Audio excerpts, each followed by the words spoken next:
When President Young invited me to bring greetings on behalf of Christian colleges and universities, I joyfully accepted. You see, Mark, I have a deep love for this seminary that's rooted in my very heart, the very heart of who I am.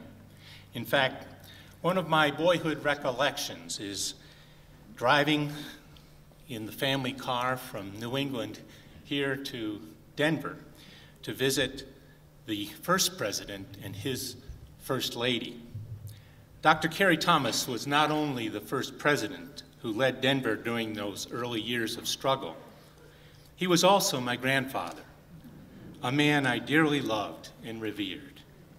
By watching him, I learned that being a president was a challenge that should not be taken on lightly, and it's not a challenge for the faint-hearted to overcome.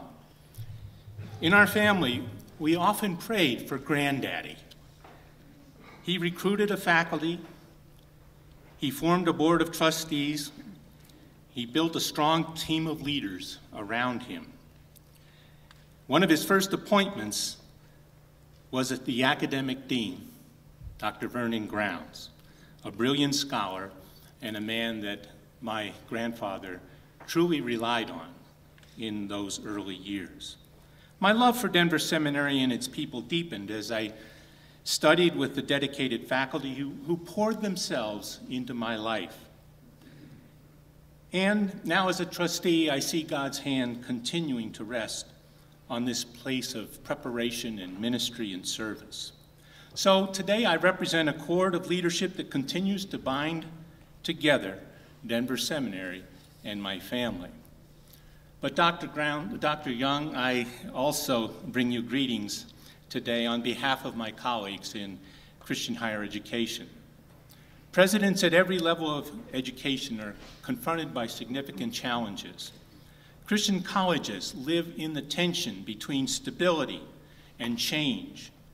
While remaining true to our heritage and our commitments, we build bridges to our fast-changing culture, which cries out for meaning and hope in the midst of despair. May we not shrink from considering new and innovative means to communicate the love of Christ effectively to the desperate, the lonely, and the secular minds drenched by hostile media. Those of us who serve in Christian higher education bring a perspective that is missing in the vast world of secular education. We're not afraid to talk about Christian and biblical values. We are not shy in our proclamation, even in the classroom, that Christian character is an important part of education. And above all, we're committed to the freeing proposition that all truth is God's truth. We are also energized by the partnership between Christ Church and our campuses. We recognize that the church without education can slip into legalistic dogmatism or unrestrained passion.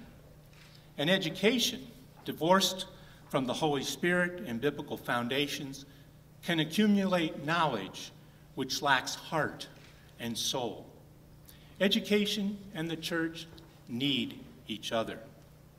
President Young, I welcome you and Priscilla to this high calling of leadership at Denver Seminary.